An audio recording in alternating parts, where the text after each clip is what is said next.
Assalamu alaikum, welcome to Areeba Drawing Tutorials. This is Areeba.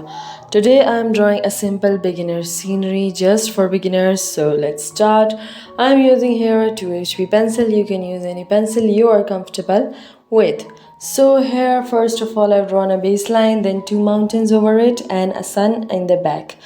Now drawing another adjacent line to the first line and drawing some bushes over it and drawing a distant tree just like this in small and drawing right next to it another tree just like that same and drawing three birds in the sky.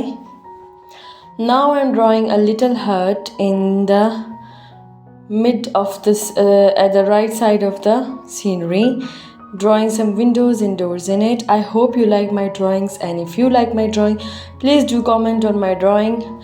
I welcome my Indonesian, Bangladeshi, Indian and Pakistani and Malaysian viewers. Thank you so much for being here, and every other people who watching me from other countries.